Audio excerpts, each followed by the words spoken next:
Hello everyone, welcome back to the channel. This is the Coach Dave Academy Gran Turismo channel. I'm Martin Grady, otherwise known as Tishney, and once again I'm bringing you some lap guides, I can speak, for this week's Gran Turismo 7 daily races. So we're going to go into some detailed slowed down laps just to look at driver inputs, see where we brake, see where we accelerate, some key markers that you can use to actually help with your lap times. We'll go to a fast lap and then we're going to look at Delta, as we always do, to see where my laps can improve, and hopefully that can show some strengths and weaknesses in my lap, which can also help you improve your lap times. First up then, daily race A. So for this one, we're heading to Tokyo center clockwise. It's a really tight city track, and we're in the Volkswagen Golf GTI Mark 1, an old school classic hot hatch. Let's jump into this one and let me tell you how to go really quick. So here we are on the start-finish straight. Say straight, it's already got turns in it there as we head over towards the right-hand side, then the left. The first actual corner is coming up. It's a right-hander, so we need to be as far left as possible here for this right-hander. Now, I've highlighted here some soundproofing, which then goes into some form of perspex there. It's clear, transparent. You can see it right there. Now, this isn't a braking marker, okay? Quite critical here. This is a lift-off and turn-in marker. So what you do with this car, it's a very unusual driving style with this Volkswagen Golf, is you chuck it in and just lift. Let the car turn in. Then, when you're satisfied, the car's not going to understeer, you start to accelerate. If you start to understeer, lift again, then accelerate again. The weight will just shift and make the car turn. Watch what I do right now. So I've lifted, I accelerate, I lift a little bit there because I thought I was going to understeer, then I carry on. What we're going to do now is get to this point here. So we've got the yellow sign. Once again, this isn't a brake marker. This is a turn-in marker. So I turn in just before I get to this.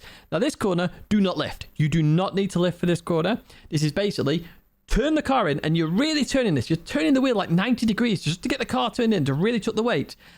Turn in and try and stay on the inside lane. Okay, we've got two lanes, two highway lanes. You can see that here on chase cam. We've got left lane, right lane. So as you turn in, the car will want to understeer out. Try and keep it in the right lane. Now, because you need to change gear as well, I would always do this going downhill. It just helps. Gravity helps keep the speed up a little bit more because you're going downhill, and there's a slight delay in changing gear. So 25.4 here. If you're wondering why we're not slowing this lap down, it's because we don't really have a lot of inputs to do. It's basically lift off, turn in, and go. So we're just going to head up the hill here. Stay on the left-hand side now. I'm just highlighting here. Basically, as we get to the crest of the hill, you've got the highway markers there. You can see them, the red, and then tarmac, red, tarmac, red, tarmac. And we also have the soundproofing that starts on the left and right-hand side. So as you get to this point, you just want to stay towards the left. You then want to lift off, turn in, because guess what? You're not braking again. There are very few braking moments on this lap. This isn't one of them at all. We've not actually hit the brakes once yet. We're halfway through the lap. So as you get to this point, again, you're going to lift off, turn in. Try and aim for 98 miles an hour as a speed here, okay? 100 miles an hour is perfect. 98 is a good speed to aim for, and turn in a little bit later than you realize there as well, because if you turn in too early, you'll hit the barrier, or sorry, the wall on the inside, or you'll just understeer because you've turned in too early and hit the wall on the outside. So just be careful of that. So we're down the straight here. We're at this point now. We have this sign on the right hand side, which has been highlighted by the headlights. This is your first brake marker, and it's a very, very brief braking moment, okay? So when that hits the edge of your screen, not now, when it hits the edge of your screen, I'm highlighting it now because it's very obvious. It starts to disappear because the headlights don't shine on it anymore as it gets towards the edge of your screen. I want you to hit the brakes, obviously chuck the car in again, and then start to accelerate straight away. Watch what I do right now, because this is quite a tricky corner to get right. You can do this without hitting the brakes, but it's better to hit the brakes there. I've hit the brakes, I chucked it in, and they're going to start accelerating, and look at that, I can go through the corner. What we do now is we get to this point here, just before the highway markers.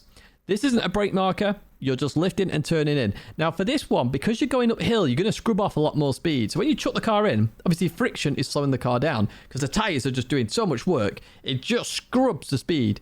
Now, because we're going uphill, gravity is going to pull the car down. So you're actually going to lose even more speed. So all you have to do, chuck the car in, lift off, and let the car turn in. When you're satisfied you're not going to understeer anymore, then start to accelerate. You'll start to get used to this sort of driving style as we go through this. As we continue on up here, we get very close to that wall there, but we can continue on now. And now we have a really long acceleration period. Not much to do now until we get to the end of the tunnel. The tunnel, we're not even in yet. Now, in terms of revving this car, be very careful. Literally, the red bar on the rev counter there, literally the start of that is the limiter. So do be careful, because if you go over that, you're going to hit the limiter and, of course, lose time. So at the end of the tunnel here, you could use the highway markers on the ground there, on the tarmac, the center ones at least anyway, or the right hand side at the exit of the tunnel there, this is a brake marker as well. So you're going to have to hit the brakes here, then you lift off and turn in. You want to try and maintain 80 miles an hour for this corner, okay? The reason for that is because if you try and chuck it in, it's not going to work. Even though it's uphill, you're just carrying too much speed at this point. You've been accelerating for a long time. So I hit the brakes, I turn in. Notice that I try and maintain 80 miles an hour, and I do it. Actually do it. So we're going to head over towards the left-hand side now then. And what we're going to look for is our final brake marker. This is a brake marker. So just before we get to the soundproofing on the left-hand side, we're going to hit the brakes.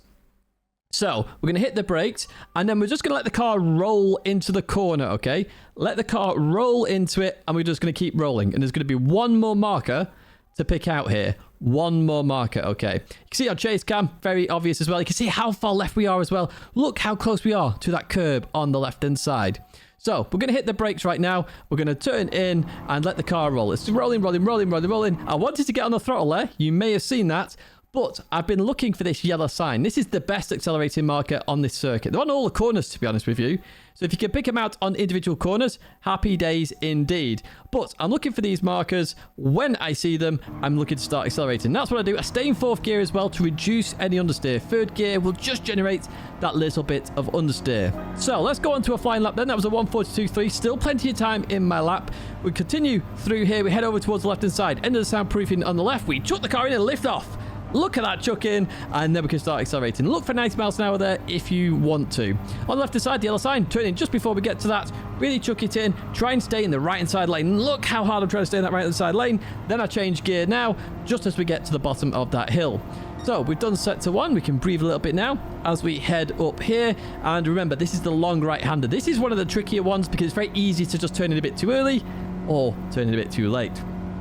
So, crest of the hill, lift off, turn in there, and then we just want to balance the car. Notice I was on throttle, just try and maintain a bit of speed there. 100 miles an hour is perfect. Aim for 98 initially, start to build up your speed there. Speed is what counts here. One extra mile an hour here can get you a tenth, 2 tenths, 3 tenths very quickly. Down here, the side on the right, we're going to hit the brakes now, chuck it in, get close to the wall, then start to accelerate through. Okay, next up, the highway markers on the floor. Just before we get to that, just chuck it in. Let the car roll a little bit now, and then start to accelerate. I tried to get a bit greedy there on the throttle, just to try and maintain that little bit more speed. Let's head over towards the right-hand side now. We're going to go down the hill here, and over towards the left-hand side. In towards the tunnel we go then, and the end of the tunnel is our brake marker. Remember to stay to the right a little bit longer than you think, hit the brakes, then turn in. Notice that I go for a later apex. I dabbed the brake a second time there. I was carrying a bit too much speed as we continue on through. Stay on the left hand side, start the soundproofing, hit the brakes now. Just let the car roll, roll, roll. There's the yellow sign. We can start to accelerate and we head towards the line. Once again, that's a 1:42.3 in terms of lap time. What we're going to do now is look at Delta and see where we can improve that little bit more. So here we are in Delta once again, and we're comparing against a 1:45.5 lap. So I did a 1:42.3, so significant time gain there, 8 tenths of a second, and I want to see where I'm losing time. And we can see it a little bit down at the bottom already with the SQs. That obviously is subsectors and seeing exactly where we are losing time. But let's jump into this one then. Let's have a look where we are losing time. So as we set off on this lap then, it's literally identical as we go towards turn 1. And as we go to here, remember, no braking. And they let off a little bit earlier than I do. So they're chucking the car in. They're on throttle earlier than I am. So they're trying to maintain that speed. And remember what I said. 1 miles an hour, 1 is all you need. It's not even 1 right now. It's 0.4 miles an hour. So let's see what that does then as we continue on out of this corner. Nearly a mile an hour. And you can see here the time is continuously going up. Going to the fast, right? Remember, this is still full throttle right now. As we go down here, and we've actually caught up on the speed. So we did this right-hander a little bit quicker. That's really interesting. We did that a little bit better as we then continue on. So we're, what's that? 700ths down there. So we do lose a little bit of time, and it's all because of turn 1. We lose a little bit of time there. 0.5 mile an hour. That's all it is. We are talking minimal speed differences. Right, we're going to get to the fast right now. As we go into here, this is just like where I lose some time here because the average speed looks way different. 4 miles an hour difference there. That's insane. On the exit, it's a bit closer there, but they carry a lot more speed in the middle of the corner. So what does that mean? Basically, they're turning in, and they're just trying to carry that much more speed, and then they're lifting towards the exit. Now, because you're scrubbing so much with your tyres, accelerating on the exit, you're not really going to benefit that much. So trying to get fast out is really difficult in this car, and obviously that's what I'm trying to do, and I'm failing on that, whereas they're just trying to carry that speed as much as possible. So somewhere where I can improve here, and quite clearly there, I've lost 1/10 of a second. All right, so this is the downhill section into the tunnel, the right-hander. So this is our first braking zone then. We literally both come off the throttle at the same time. We both apply the brakes at the same time. I hit the brakes a little bit harder than they do as we go into this right-hander. So that's already costing us. That's cost us 1/10 of a second. We're just literally braking a little bit too much there. And this is where I said you can literally do this like without braking. It's very difficult to do. Like the lap, I think it's Dan's ghost or Dan's lap I've loaded here. It's literally a tiny bit of braking. That's all he does. He carries so much more speed, but you can do that. And if you can do that, oh my word, you've got a fast lap coming.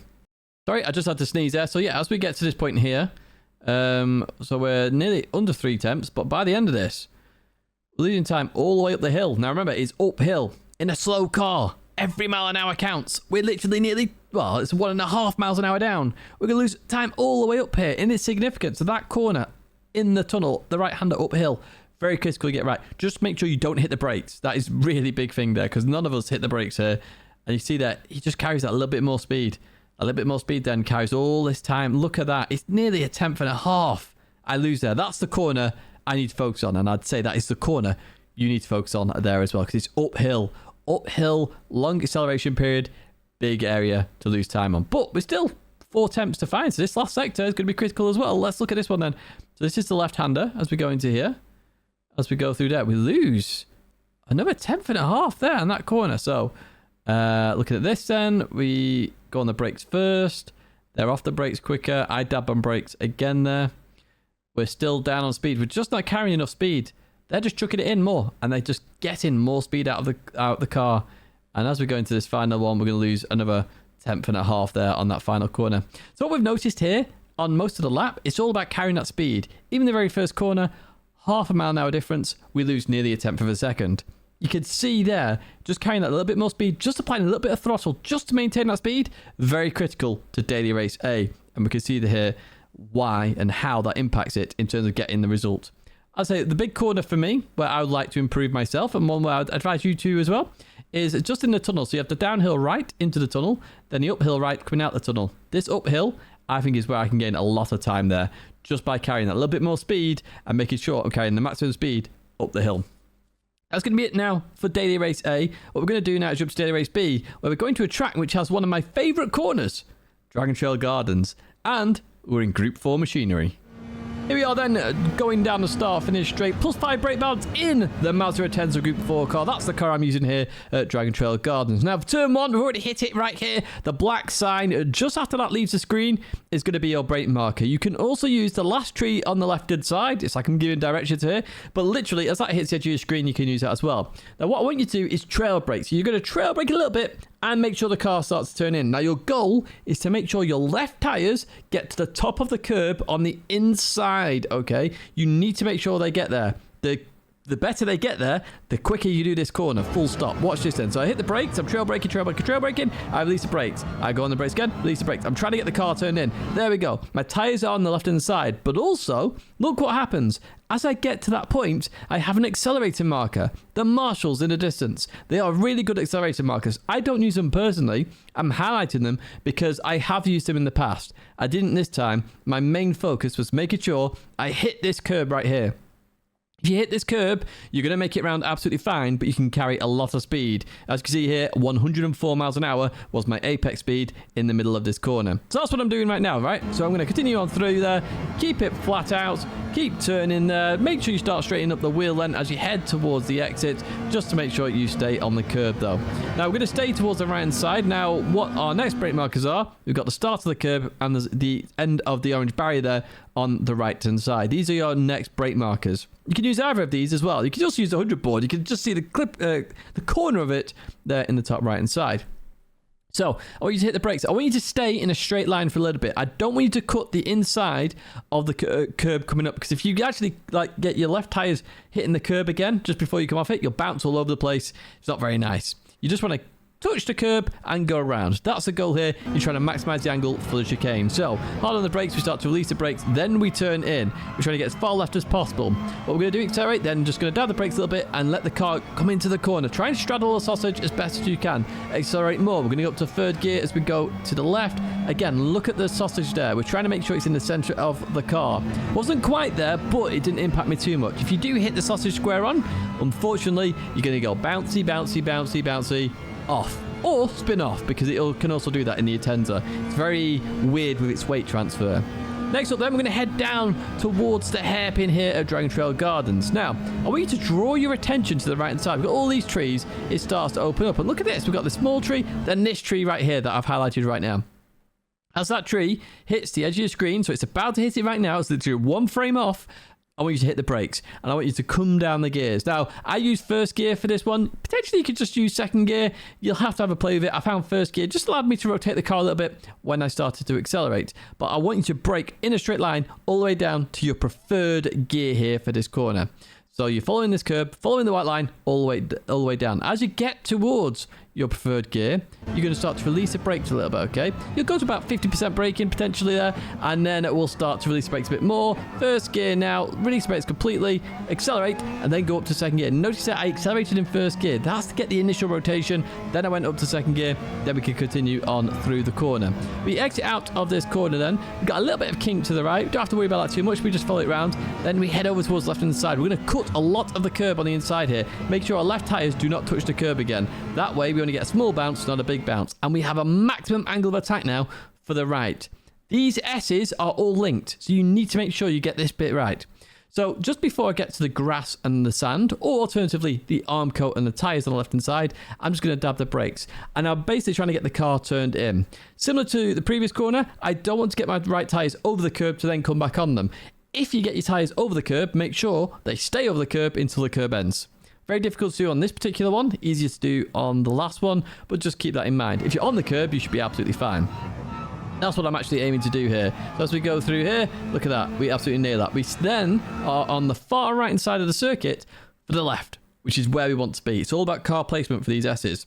So we have the tree, and we have the arm coat into the orange tyre wall there up in the distance. So you want to brake early here, and it's just a dab of the brakes. The whole point here is what you're doing is, as you've gone literally to the right like that, all the way it's gone to the left-hand side of the car. So now you're trying to get the weight to shift that way, so the car then jolts that way. So a dab of the brakes will do that, the weight will entirely shift, the car will shift, and then you can just carry the speed through. If you don't get that shift of weight, unfortunately, you're going to get quite a lot of understeer, and you will suffer that. So just have a bit of a play with that. You can see here now, the car turned nicely, it can accelerate through.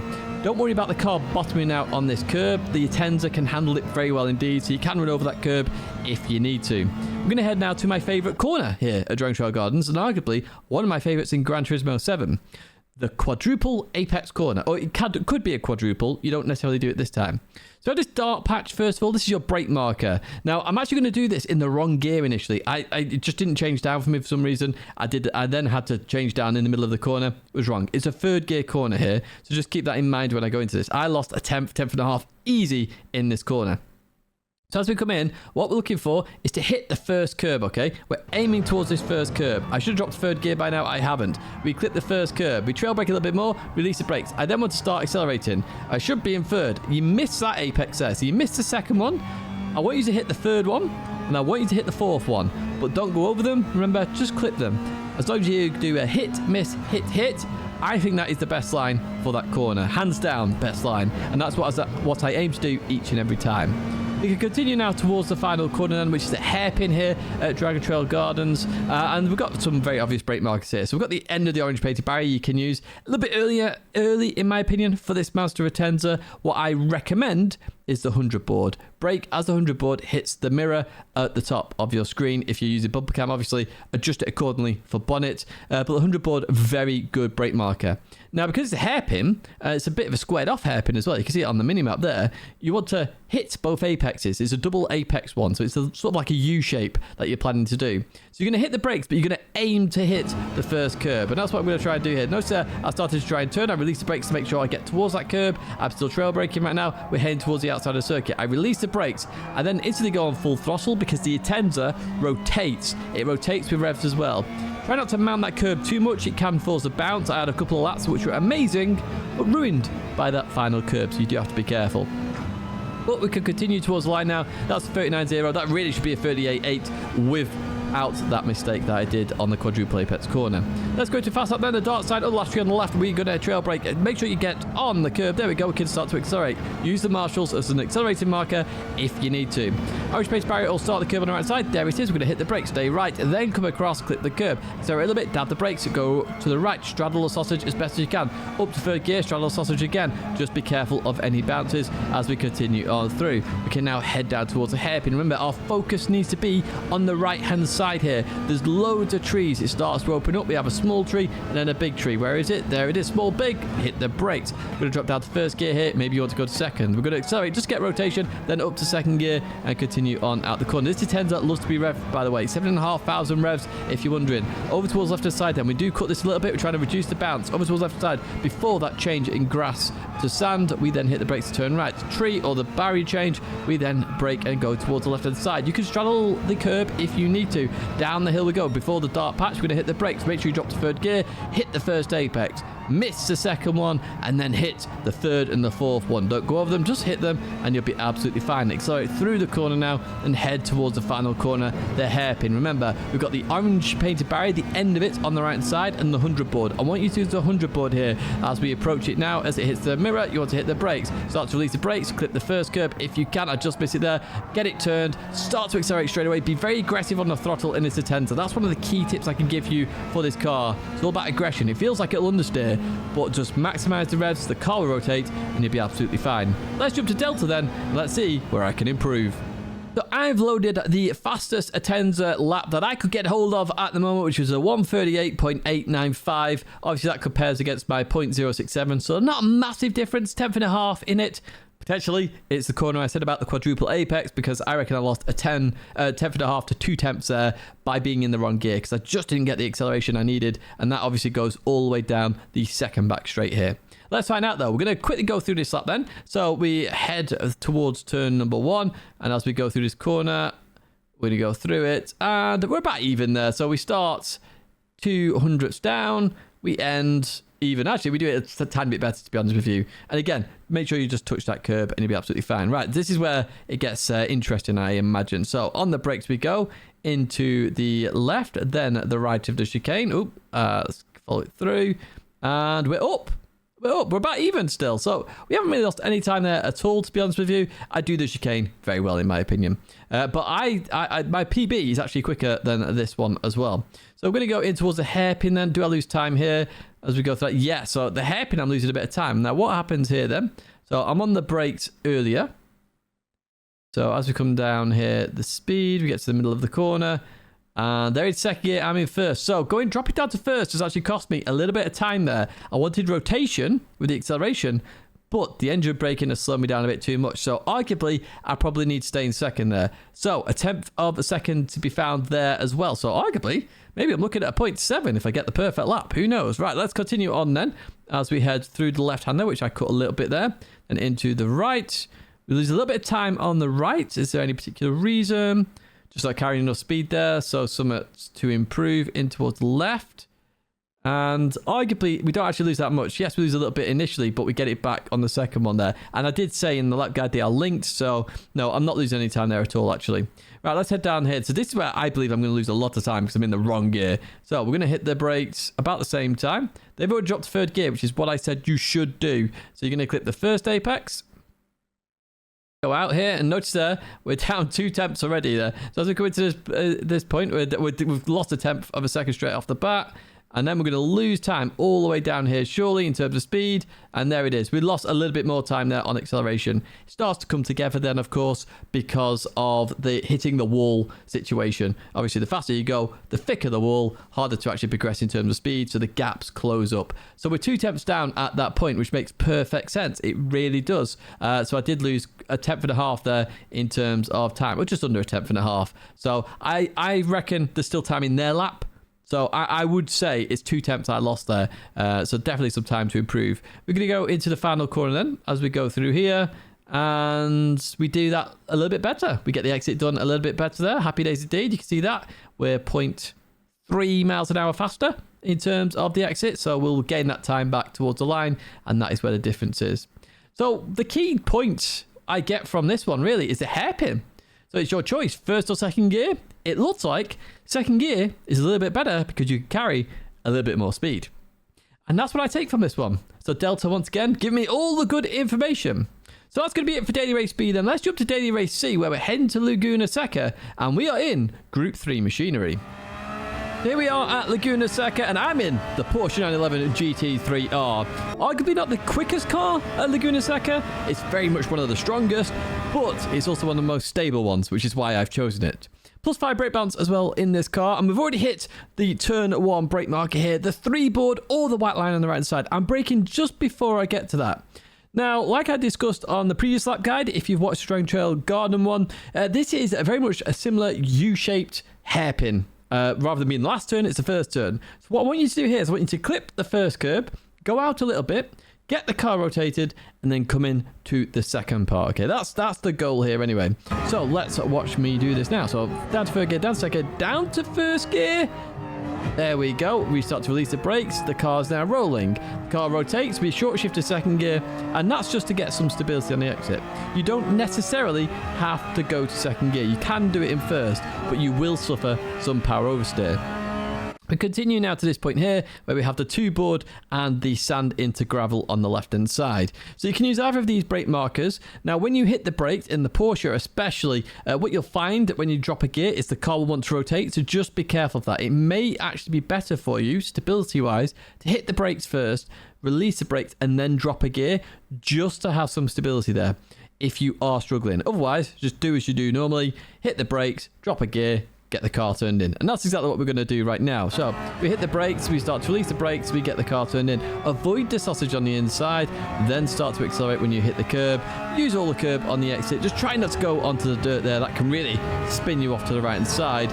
And you really want to stay on this curb because you've got a right-hander coming up. Now, you can use the tower on the left. Alternatively, you could have used the 2 board that we've passed, but it's quite a while ago in terms of that. I say a while ago. It's like 0.3 of a second, but it's enough where I can't really use it. But you can use the end of the curb as a bit of a distance marker here. Okay, so as the tower leaves the screen, or as the curb up ahead is approaching, what you want to do here is you want to dab the brakes and chuck the car in. Now, generally speaking, you want to let the car roll a little bit here, just so you can carry some of the speed and use some of the downforce. So that's what I'm trying to do there. Now, I've let the car roll past the sausage. I then start to accelerate. This time, you can go in the dirt a little bit. Just make sure your full wheel goes on it. If it's a tiny bit of your wheel, you're going to spin out. It's really annoying that. So just make sure you use your full wheel or you stay on the circuit. Now, we've just passed the 3 board, and on the right-hand side, on the concrete barrier there, is a white square. Really obvious white square. This is your brake marker for this left-hander. Now, this corner is one where you need to make sure you get on the inside of the corner. Why is that? Well, in the distance, you'll see it's slightly cambered, okay? And you'll see it more on chase cam in a second. There you go. It's slightly cambered. So the further you get on the inside, the more the corner will help you get around. So what actually happens is the car compresses a little bit, and you can carry a bit more speed. That's what we're doing here. We're racing, aren't we? So, chuck the car in. Again, avoid the sausage on the inside. A later apex there is actually better for stability on the exits. If you are looking for some stability on the exit, go for a later apex. But just make sure your car is on the inside there. You saw the speed I carried. I put my foot to the floor and off I went. So we pass the 3 board now, and we get to the 2 board. This is your brake marker for the kink. Now the kink, once again, is cambered slightly, but it's got a real big compression in there, and also a sausage on the curb. Now this sausage can chuck you out and literally end your race, end the lap very easily. So when you hit the brakes here, you're going to hit the brakes and you're waiting to see where this curb is. I wouldn't just turn in blindly, because you will struggle every single time to get consistency here, because sometimes you'll hit it, sometimes you'll miss it. So hit the brakes, then start to look for the curb, then release them, let the car roll, get to the compression, then start to accelerate. Exactly like I did right there.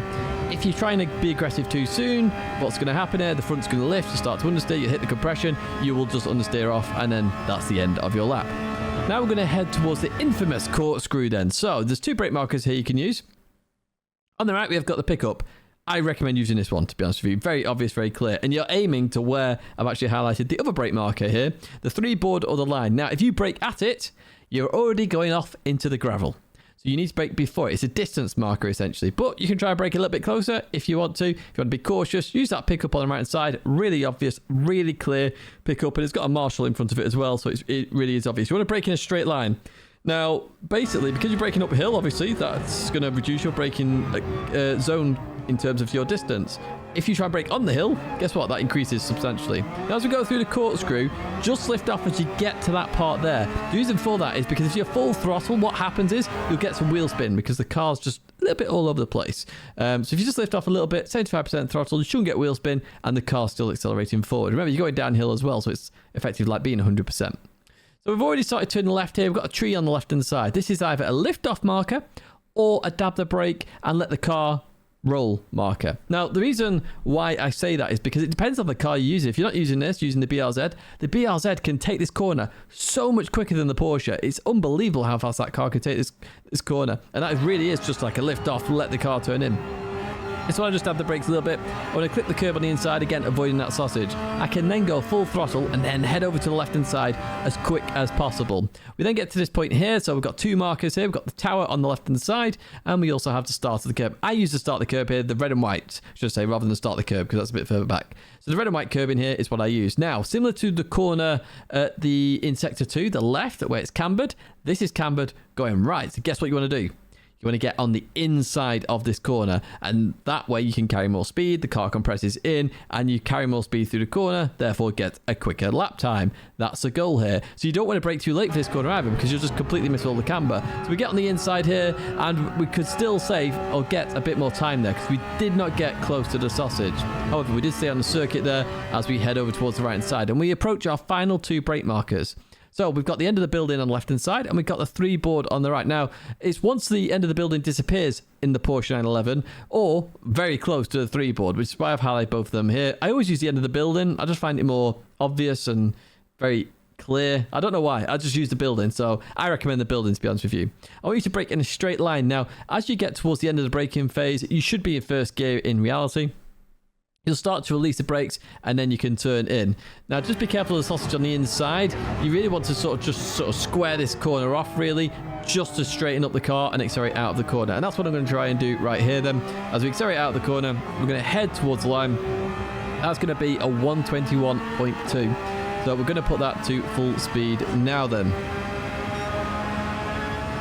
So we go over the crest of the hill into a fast lap. 3 boards what we're looking for. We hit the brakes. Remember, I've got to clip the first curb, then head out a little bit. We short shift a second. You don't have to. I really should have clipped the second curb. I reckon I lost a little bit of time there as we head over to the left-hand side. The 2 board or the sand into the gravel. We hit the brakes. We turn in, avoid the sausage. We continue on through. Remember, tower or the end of the curb here. We want to use a bit of a judgment marker. We hit the brakes. We turn in. We can use a bit more of the circuit there if we need to. Just power on through. Head over towards the right-hand side. Just after the 3 board, there's a white square there. It is. We hit the brakes. Remember, use the camber, get the car turned in, and accelerate really early out of this corner. Very, very, very worthwhile being aggressive there. So we're going to head up here, the 2 board, hit the brakes, wait for the curb. There it is. Start accelerating when we get to the compression. Up the hill we go for the corkscrew. Remember, we're looking for the pickup truck on the right-hand side. Where is it? There it is. We can hit the brakes. Brake in a straight line. Start to release the brakes now. Get it car turned in. Straighten up, lift, then go. Over towards the right-hand side. Look for the tree on the left. There it is. We could dab the brakes if we need to. We do this time. Clip the curb. Over towards the left-hand side. Start the red and white bit. Hit the brakes. Get the car turned in here. Lose a little bit of time because I don't clip the curb there as we continue on through. Over towards the right-hand side. End of the building. Disappears. We hit the brakes. We go down to first gear. Square this off and straighten up the car and then head towards the line. Once again, that's a 121.2. Still time in this lap. And what we're going to do is we're going to open Delta for the final time in this video and see where I'm losing the most time in this Porsche 911.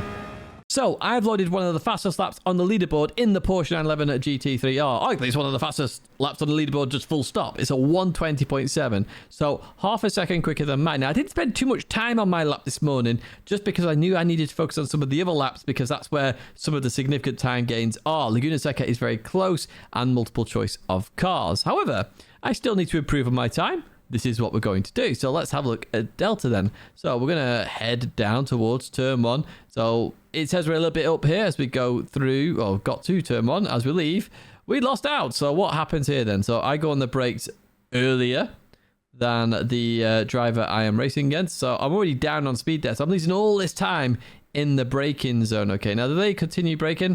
So they trail brake a little bit longer. We both go on throttle at the exact same time. Look at that. It's pretty much identical then. And then on the exit, they've got more speed. So what happens there? So they're in first gear for longer. So initially, we're carrying the same speed. Look at that. Literally at that point there, carrying the same speed. I've got to second gear. They've stayed in first gear. Now, as we continue on through the corner, they've gained some miles per hour there. They gained some speed. And that's because the Porsche loves a good rev. So short shifting did cost me some time there as well. How much time did it cost me? Let's try and figure this out. Oh, it's probably cost me 3 or 4 hundredths, I'd say there. I'd have to go into real granular detail. And we're not here to do that granular detail. We're just looking for some strengths and weaknesses. So something to look at there. A little tip. You can stay in first gear. It is slightly quicker. It's just going to be a little bit more stable. Sorry, first gear is going to be a little bit more unstable, Tidge, your weapon. Second gear is the more stable one. Right, let's go towards the next corner then. So we're a 10th down here. We go through that corner. We do lose a little bit of time there as well. And once again, I'm just braking a little bit too early. Literally just hit the brakes a little bit too early. That's the cause of that one. So we're 0.13 down. We go through that. We don't really lose much time there at all. We're going to get to this point here. We lose a little bit of time here. Once again, I hit the brakes a little bit earlier than them. It's not by much, but it's enough there to see the difference. 108.9 that was versus 113.7. That's a lot of speed. That's 5 miles an hour difference. So that 5 miles an hour quicker down the track, and speed matters here, of course, and they can carry a bit more downforce then. So as we go through the corner, we're then looking at the same speed. And on the exit, look at that, we're identical again. I'm a little bit ahead potentially there. Tiny bit ahead, so I'm going to gain a little bit back there. But I'll lose more in the braking zone. More. So that's somewhere I can improve. I'm going to head towards the kink. Now, I bet I lose a lot of time here. It's very easy to gain a lot of time because you just go full risk. Let's find out then. So we're going to hit this at 0.16 down. We'll leave, yeah, so we lose half a tenth there. And what happens here then? So I hit the brakes first. Notice that my braking's stronger. So we can look at this point now. We're, what, 3 miles an hour down at that point. Still 3 miles an hour down. Still 3 miles an hour down. It's dropped a little bit now, but it's speed all the way through there. So they just took more risk. I wouldn't advise doing that personally. If you're looking to just get your lap time on the boards in terms of improving in consistency, don't just go full risk because it's not consistent. You're after consistency here. So we're going to head towards the corkscrew. How much time do I lose here? So 0.21 down. Oh, wow, we lose a lot here. What happens here then? So I'm on the brakes earlier again. So I do need to improve on my braking. Now, as we get to this point here, they're just carrying more speed all the way to this point. They're still carrying more speed. They're still carrying more speed. Go through the corner. They're still carrying more speed. They're just carrying more speed throughout the entirety of it. I would really want to look at that in person, to be honest with you, because that seems insane, the amount of speed they carry into there. But they've got the confidence, and we saw that on the previous corner. So the corkscrew is definitely a corner I need to work on then. There's definitely a lot of time there to be gained. Through the left we go then. We actually do that better than they do, which is nice to see. We are doing sub-corners better. Then to the right-hander here, so 0.35 down. Oh, we lose a lot of time on that corner. Oh, yes, we missed the apex, didn't we? We talked about that in the lap guide, so that makes sense. And we get to the final corner then. And we lose quite a bit there as well, actually. So we're on the brakes first. Of course we are. We seem to be braking way too early here. Obviously, you can still use the same markers. I just adjust them accordingly. We go onto the brakes. Round we go. And they're just carrying more speed. It is just a case of carrying more speed. On the exit then, we're carrying the same speed. Really interesting stuff that Delta's picked out there. Really interesting stuff indeed. I suppose one of the big tips there is the first gear on the hairpin there, because that did gain some time, and it's free time if you can control that oversteer. And once again, we saw that by using Delta. Delta is a fantastic app, so make sure you do check out Delta. That's going to be it for me now, folks. So I've been Martin Grady, otherwise known as Tishney, here for Coach Dave Academy on their Gran Turismo channel. If you have enjoyed this video, as always, make sure you give it a like, subscribe to this channel, and make sure you do leave any comments, questions down below, and we'll be happy to answer them and also improve any feedback where we need to. Once again, a big thank you for watching as always, and we'll see you next week for some more lap guides on Gran Turismo 7.